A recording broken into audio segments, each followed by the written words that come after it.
Hi, this is Bob Vinton. I believe setting an inspiring strategic intent, as defined by Gary Hamel and C.K. Prahalad, is the single most important thing that you can do when doing strategy development for your company. Let me take you through why in this video presentation. Thank you. This presentation is about strategic intent, or how to create an obsession for winning in your organization. Do any of these items sound familiar in your company? Do you have stagnant or slowing growth after some initial success?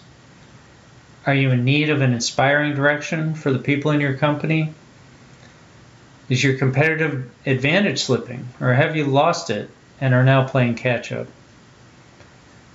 Or is there a large gap to bridge between the resources you have available and your ambitions? Well, if any of these circumstances exist in your company, the good news is strategic intent can help solve these problems. An inspiring strategic intent becomes a beacon to focus on for your company and can provide a tremendous rallying point for all of your employees to get behind and go after. So in terms of more definition, strategy development needs to start with the decision on the strategic intent for the organization. Wayne Gretzky was famous for saying he was successful because he skated to where the puck was going to be, and that's exactly the idea with setting a strategic intent for your organization, so that your people know where they need to be going and where should they be skating to. In order to win, organizations have to create new advantages to get there, and strategic intent can help you define what those advantages are, can help you lay out a roadmap and timeline for when to create them and how to go about it, and then to execute on that. And by focusing the organization on this path, a very steady and programmed march to market leadership can be accomplished by the organization. There's quite a few differences between what we've all come to know as strategic planning and strategic intent exercises. So with strategic planning, generally it starts with this year plan, where were we trying to go? Where are we right now? Where do we want to go? There's a lot of focus on realistic steps and actions for next year in terms of what can realistically be achieved and what's the natural extension of what we're doing now. Generally, there's a activity of matching resources to ambitions and plans, and therefore ambitions get trimmed back to meet what's available to do. It's just kind of a natural reality check on the financial side. There's a search for niches that use existing advantages against current competitors, because we're not looking too far out in the future, just in the next time period, and therefore we're just trying to leverage the investments we've already made to find potentially new niche opportunities that can take advantage of these things.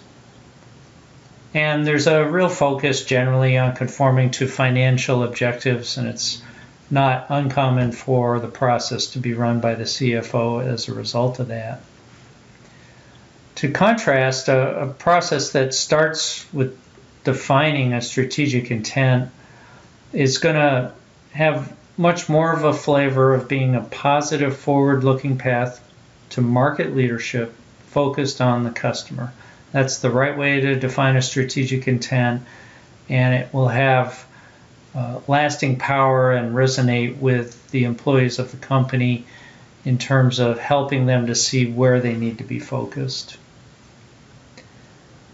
A lot of the energy goes into defining what new advantages have to be put in place to beat the competition. Obviously, if we're going to be the market leader, there are competitors. We have to beat them.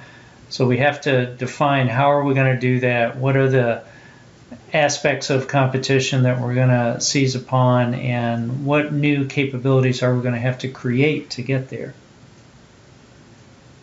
Strategic intent, if set well, is far-reaching enough that it can be stable over multiple years, so that you're not changing the plan and the direction, every 6 months. Of course, if something dramatic happens and causes your intent to be taken away by somebody else, then of course you should modify it. But in general, I think these things can be set and provide a focus for you for a multiple year horizon.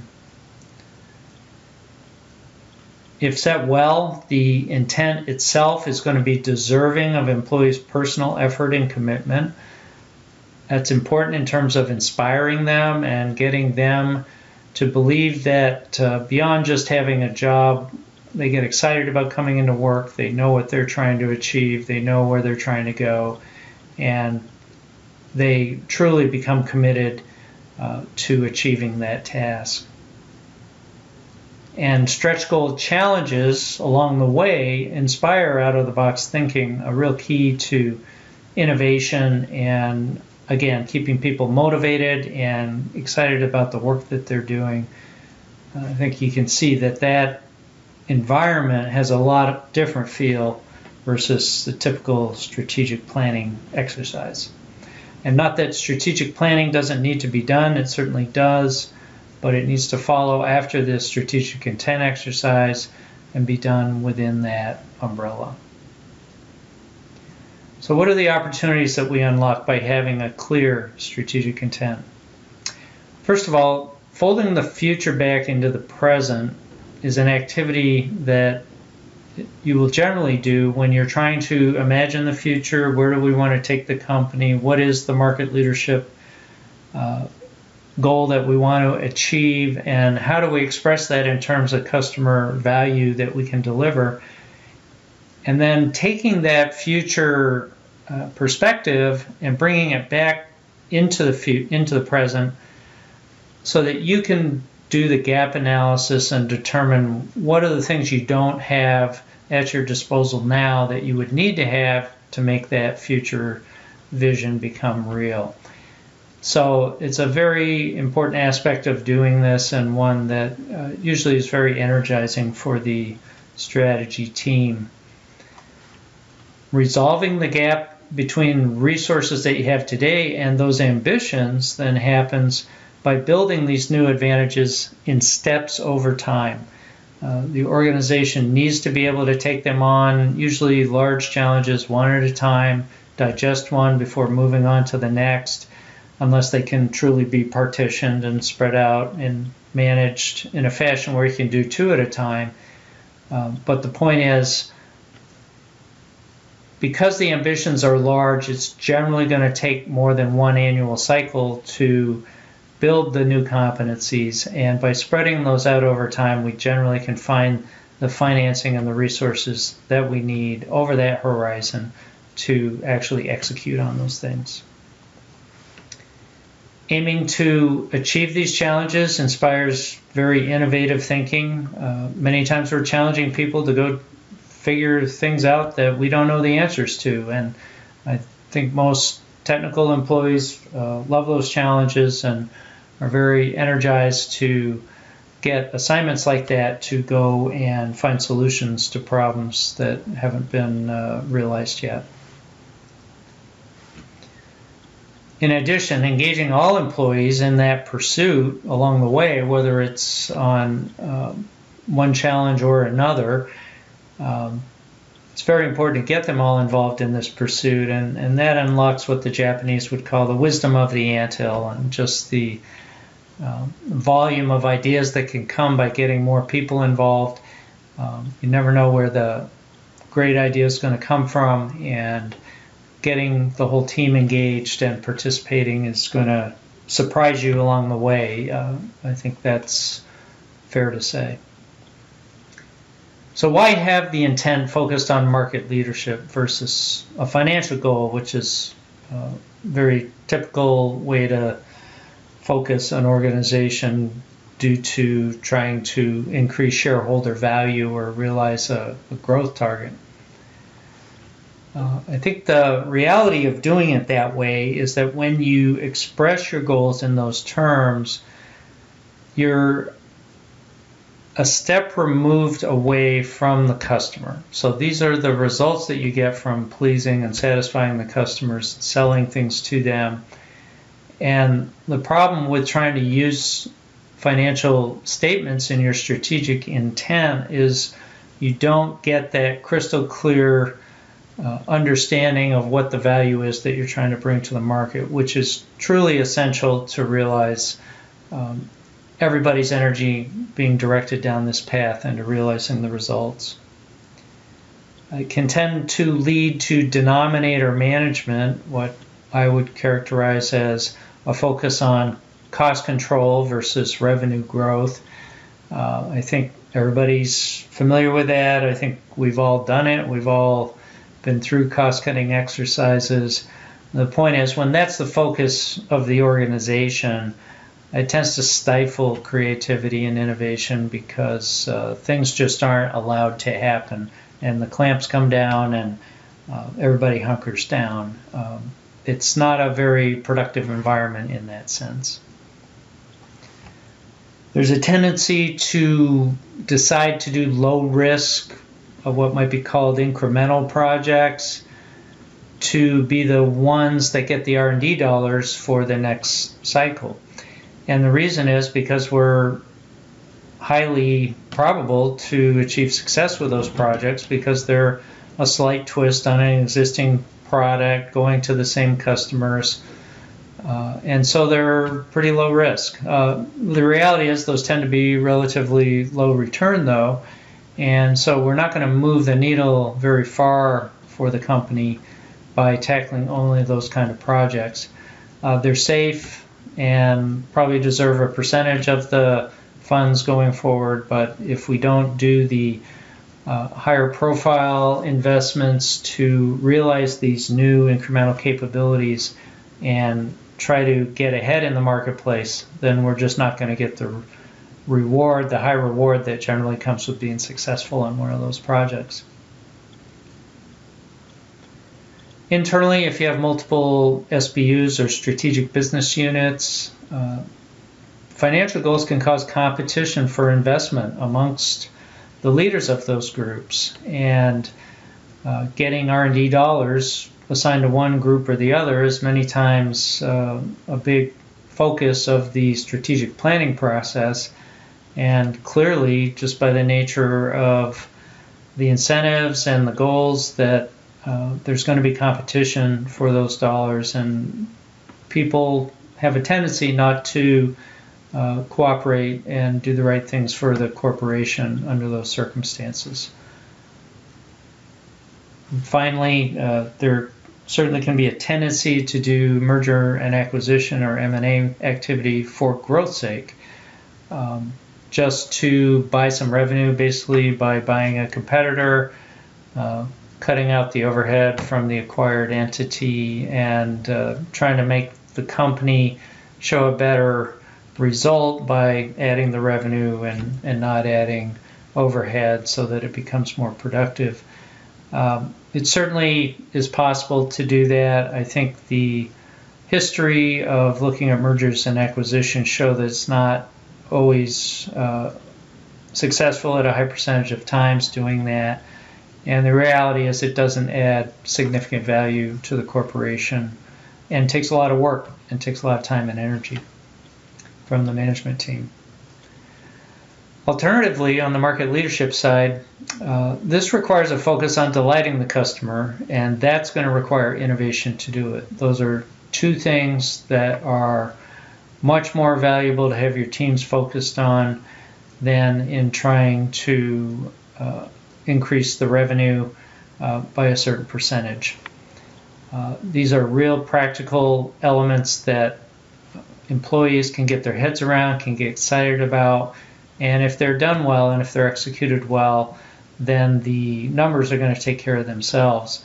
And of course, there's planning and effort to be done to make sure that the pricing is set properly and the margins are there and the cost structure is good. But again, if the right products are coming out, creating high value for the customers, then the company is going to get rewarded in the end with the sales that they need to get the return on that investment. These types of goals tend to be very understandable and motivational for all employees, as noted. Generally, the first mover in any given marketplace with a new innovation is going to earn the highest profits in the market. You're the first mover, you've got the lead, you get the bulk of the market share. Other people then rush to try to copy you and catch up to you. And the point is you're going to earn the financial rewards by focusing on how to get in front. It does provide a clear view of the advantages required and the competitors who you're going to measure yourself against. So having that market leadership goal helps you do that, and helps get people focused on the right place to aim. And M&A, when done in this context, generally is going to be done to acquire competencies. So growing competencies can take some time, of course, to hire people, to build capabilities, to build IP. Whereas if you can buy an existing entity that already has that capability and bring them into your company, then you're going to have a ready-made team ready to go and apply to the directions that you want to have happen. So if that's done in the context of a strategic intent, it's very straightforward to identify what you're looking for. It's very clear to explain to other people, and also to justify why it needs to be done. So there's a lot of positives related to that view to your M&A activity. So a great example in today's world that great data comes from Walter Isaacson's book on Steve Jobs in 2011 is Apple. And Apple certainly came from a position of really floundering in the market, in the PC market, to becoming the world leader in consumer electronics and the most valuable company in the world. So how did they do that? They were just a 4% market share player in PCs in 1996. This was after Steve Jobs had left the company and gone off on his own, when the Apple board decided they wanted to bring in some more traditional managers. They did that. That didn't work out so great. And Jobs came back part-time in 1996. And by 2000, he was back full-time as CEO because he had made it clear he wanted to focus his energy on Apple. Apple was his passion, and he wanted to bring luster back to the brand. At that time, he set the strategic intent for an Apple computer to become the hub of your digital life, which redefined their market and was very focused on the customer and not just on, for example, achieving a certain market share in the PC business. By focusing on Apple computers becoming the hub of a digital life, it meant to the company, we have to understand everything about what that means to a consumer. We have to understand what they're looking for. We have to imagine, as consumers ourselves, how we would like to interact with our technical gear to handle our digital content, which was then coming into vogue for music, photographs, videos, etc. And to leverage an Apple computer at the center of that universe led Apple down a path that just created tremendous innovation in a steady stream over the next 10 to 15 years. Clearly, digital music success was first, and not just iPods, but also bringing out iTunes software and getting into digital rights management for the music industry truly led them into unheard of areas for an electronics company. And of course, they followed that success on with other devices and services and software like the app ecosystem that all followed the same model of leveraging this PC digital hub with light devices around the hub, the cell phones, the tablets, the wearables, the iPods, of course, and keeping the processing power and the software largely on that PC at the center of the hub. So it was a truly unique imagination at the time, a great value proposition to bring forth to the market. They certainly coupled that with some unique aspects of great industrial design and lots of other core competencies that they developed technically in the corporation to achieve this vision.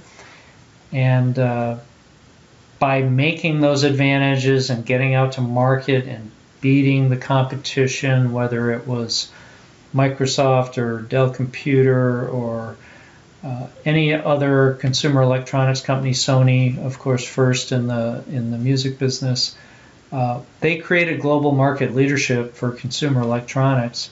And as noted, they're the world's most valuable company and brand at one time by over 2x, and whether it's 1.5 or 2x now, it's not so important, as the message is this is what can happen when your entire organization gets focused behind a strategic intent that's meaningful, that's customer focused, and it's understood by all the employees. So let's talk about deciding on that strategic intent and how you might go about doing it. Generally, the best methodology is a very broad-ranging leadership team discussion about what the best market leadership target would be and how to say it. Of course, market leadership might be relatively straightforward. You know, if you're in a market today, you have products or services, and it's easy, of course, to say you want to be the leader in that market.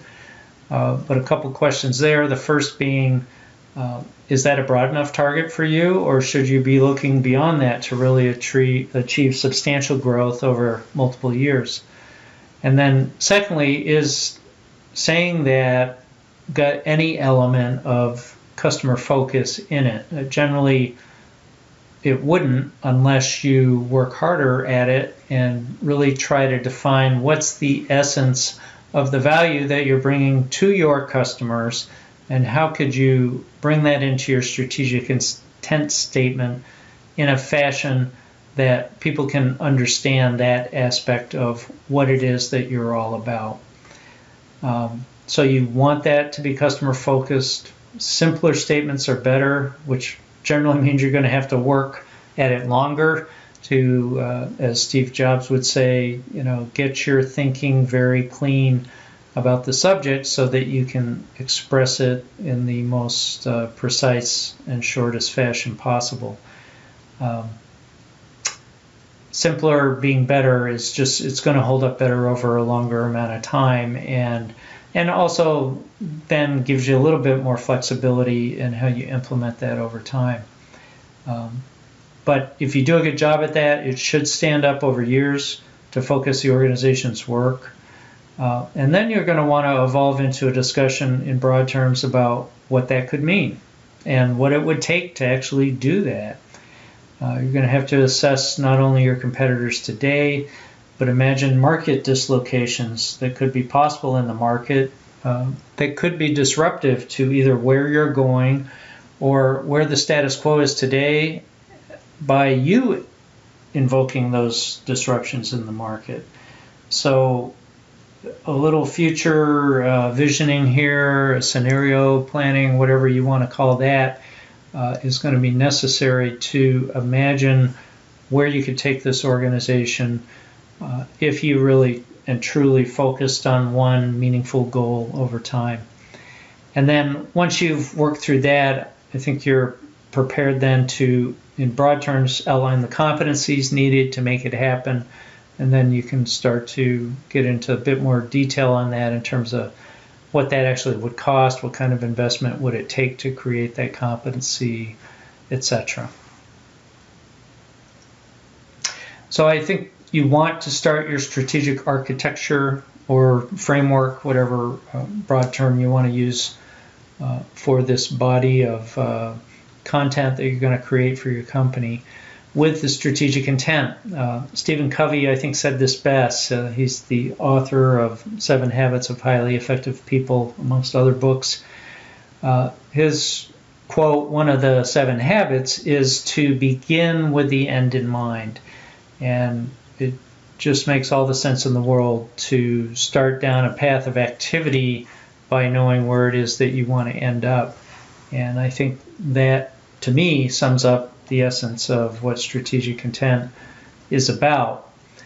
A good example, one of the classics that gets cited here when trying to express what this means, is the one that NASA was given in 1961, according to John F. Kennedy, the president at the time, that this nation should commit itself to achieving the goal before the decade is out of landing a man on the moon and returning him safely to the Earth. So obviously, at the time, that had never been done. It implied market leadership. If you think of the space program as the market, clearly the competitive force then was Russia and Soviet Union, and moving down that path to beat them. And it was very competitive at that time. Russia had beaten the U.S. to the first satellite to go around the Earth in 1957 with the Sputnik satellite. There was just a tremendous amount of national pride, and I think behind the scenes a lot of concern in government circles about the capability and the competency of the U.S. versus the technical prowess that the Russians were showing. And this is how it was decided to express the goal of this and to focus the next 10 years worth of work in the space program that resulted in tremendous innovation and huge benefits to society in terms of spin-offs of technology that went public after that. And obviously towards achieving the goal and realizing success in the Apollo program. After some hiccups along the way, of course, for anybody that was around then and remembers that, there were some really significant problems where, one of the spacecraft burned up on the launch pad and people died in that activity. But that did not deter the organization from the mission and from realizing their strategic intent. And I think you can contrast that clearly with a more traditional, let's go achieve X million dollars in revenue and Y% share of the market type of goal. It's just not got the same inspiration effect for the employees of the company. So set a great strategic intent, and you will create an obsession for winning in your business. And I think you'll find it's a very powerful and energizing activity to do. Thank you. A couple of acknowledgments. Strategic Intent was an article first published by Gary Hamel and C.K. Prahalad in 1989 and updated in 2005. So they deserve all the credit for creating the content by looking at research on basically on how Japanese companies came to prominence in many markets in the 1960s and 70s in automotive and heavy equipment, in electronics. And they analyzed that and determined that this was the essence of what many of those companies had done. Their follow-on book in 1994 called Competing for the Future expanded on it. And as I mentioned, Walter Isaacson's 2011 book on Steve Jobs has great information regarding Apple.